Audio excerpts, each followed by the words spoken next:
교통사고를 당한 후 몸은 회복되었지만 마음은 그렇지 못한 분들이 계십니다.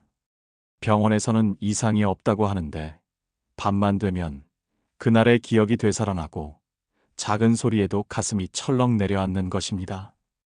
겉으로 보이는 상처는 아물었지만 보이지 않는 상처는 여전히 아프게 남아있는 것이죠. 길을 걷다가도 차 소리만 들리면 온몸이 긴장되고 횡단보도를 건널 때마다 발걸음이 무겁습니다. 밤에는 사고 순간이 꿈에 나타나 식은땀을 흘리며 깨어나곤 합니다. 가족들은 이제 괜찮다고 말하지만 정작 본인만이 아는 고통이 있는 것입니다. 주변 사람들은 이해하지 못합니다. 이제 다 나았잖아. 너무 예민한 거 아니야 라는 말들이 오히려 더 큰 상처가 되기도 합니다. 이런 고통 속에서 약사열의 부처님께 기도를 올리는 불자들이 있습니다. 약사열에는 중생의 병고를 없애주시는 부처님입니다. 그런데 많은 분들이 단지 몸의 병만을 치유해 주신다고 생각하십니다. 하지만 약사열애께서는 몸과 마음, 그 모든 고통에서 벗어나게 하시는 분이십니다. 보이는 상처와 보이지 않는 상처, 모두를 어루만져 주시는 것이죠. 교통사고, 후유증으로 고통받는 이들에게 약사열의 기도가 어떤 의미를 갖는지 함께 살펴보겠습니다. 교통사고는 순식간에 일어납니다. 그 짧은 순간이 한 사람의 삶을 완전히 바꿔놓기도 합니다. 골절이나 타박상은 시간이 지나면 낫지만 마음에 남은 두려움은 쉽게 사라지지 않는 것입니다. 어떤 사람은 운전대를 잡을 때마다 손이 떨립니다. 시동을 걸고 출발하려는 순간 온몸에 힘이 들어가고 심장이 빠르게 뛰는 것을 느낍니다. 예전에는 아무렇지 않게 하던 운전이 이제는 전쟁터에 나가는 것처럼 두려운 일이 되어버린 것입니다.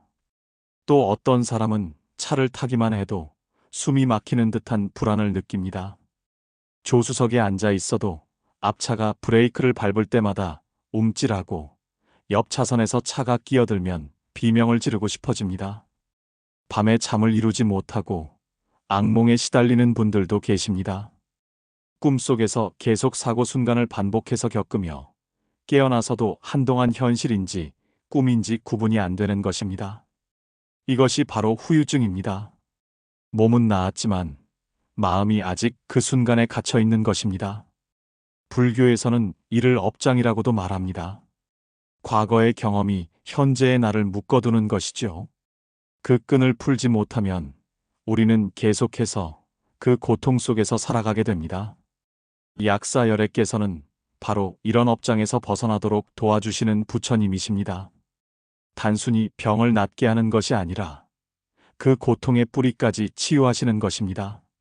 마음의 상처를 어루만지시고 두려움의 사슬을 끊어주시는 것이죠. 약사열의 부처님의 본원은 12가지입니다. 그 중에서도 교통사고, 후유증과 관련된 원력이 있습니다. 모든 중생의 신체적 고통과 정신적 괴로움을 없애주겠다는 서원입니다. 이 서원은 단지 몸의 병만을 말하는 것이 아닙니다. 두려움, 불안, 악몽, 트라우마, 이 모든 것이 약사열애께서 치유하고자 하시는 병입니다. 부처님께서는 중생들이 겪는 모든 형태의 고통을 아시고 계십니다.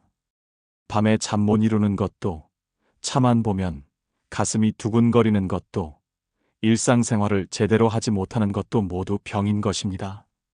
약사열의 기도를 할 때는 이런 마음으로 해야 합니다. 제 몸의 상처와 마음의 상처를 모두 낫게 해주소서. 구체적으로 자신이 겪는 고통을 말씀드리는 것이 좋습니다. 밤에 잠을 이루지 못한다면 그것을 말씀드리십시오. 차를 탈 때마다 두렵다면 그 두려움을 부처님께 털어놓으십시오. 운전을 할 수 없어서 일상이 불편하다면 그 어려움을 아뢰십시오. 부처님께서는 여러분의 고통을 모두 아시고 계십니다. 하지만 우리가 그것을 스스로 인정하고 내려놓으려는 마음이 있을 때 비로소 치유가 시작되는 것입니다. 인정하는 것이 약함이 아닙니다. 오히려 자신의 상처를 직시하는 용기인 것입니다. 그 용기가 있을 때 약사열의 부처님의 가피가 우리에게 닿을 수 있습니다. 혹시 여러분도 이런 경험이 있으신가요? 사고 이후로 예전과 같지 않은 자신을 발견하게 되는 것입니다. 사소한 일에도 예민해지고 쉽게 지치며 때로는 왜 이렇게 약해졌는지 스스로를 탓하게 됩니다. 예전에는 아무렇지 않게 넘겼던 일들이 이제는 큰 스트레스가 됩니다. 누군가 뒤에서 갑자기 말을 걸면 깜짝 놀라고 큰 소리가 나면 심장이 멎을 듯 합니다. 집중력도 떨어지고 기억력도 예전 같지 않은 것 같습니다. 직장에서도 집에서도 예전의 자신이 아닌 것 같아 답답합니다. 하지만 그것은 여러분이 약해서가 아닙니다. 마치 폭풍을 겪은 나무처럼 여러분의 마음도 큰 충격을 받은 것입니다. 나무는 폭풍이 지나간 후에도 시간을 두고 천천히 회복합니다. 뿌리를 다시 깊게 내리고 부러진 가지 대신 새로운 가지를 내는 것이죠. 그 과정에서 나무는 더 강해집니다. 바람에 견디는 법을 배우고 뿌리는 더 깊어지는 것입니다. 마음의 회복도 이와 같습니다. 급하게 서두를 필요가 없습니다. 천천히 조금씩 나아가면 되는 것입니다. 약사열의 기도는 바로 이 회복의 시간을 함께 해주시는 부처님의 손길입니다. 기도를 하면서 우리는 스스로를 돌아보게 됩니다. 나는 지금 어떤 상태인가? 무엇이 나를 힘들게 하는가? 어떤 부분이 가장 아픈가? 이렇게 자신을 바라보는 것 자체가 치유의 시작입니다. 자신의 상처를 외면하지 않고 마주하는 것, 그것이 회복의 첫걸음인 것입니다. 약사열의 기도를 할 때 한 가지 기억해야 할 것이 있습니다. 기도는 부처님께 무언가를 요구하는 것이 아니라는 점입니다. 우리가 부처님의 원력과 하나가 되는 과정인 것입니다. 약사열애께서는 이미 모든 중생을 치유하겠다는 서원을 세우셨습니다. 그 원력은 지금도 작용하고 계십니다.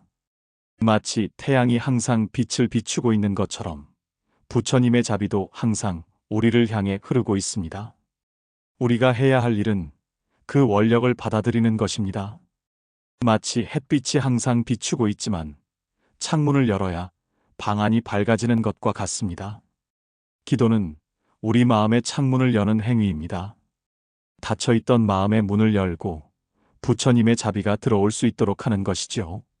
매일 아침 저녁으로 약사열의 명호를 외우십시오. 나무약 사유리광열애. 이 명호를 외우는 것만으로도 우리 마음에 치유의 빛이 들어옵니다. 처음에는 변화가 느껴지지 않을 수도 있습니다. 한 달, 두 달이 지나도 여전히 두렵고 불안할 수 있습니다. 하지만 계속하다 보면 어느 순간 마음이 조금씩 가벼워지는 것을 느끼게 됩니다. 밤에 잠을 조금 더 편히 자게 되고 차를 탈 때 두려움이 조금씩 줄어드는 것입니다. 어느 날 문득 횡단보도를 건너면서 예전처럼 편안한 마음이 드는 자신을 발견하게 됩니다. 운전대를 잡았는데 손이 떨리지 않는 날이 옵니다. 이것이 약사열의 부처님의 가피입니다.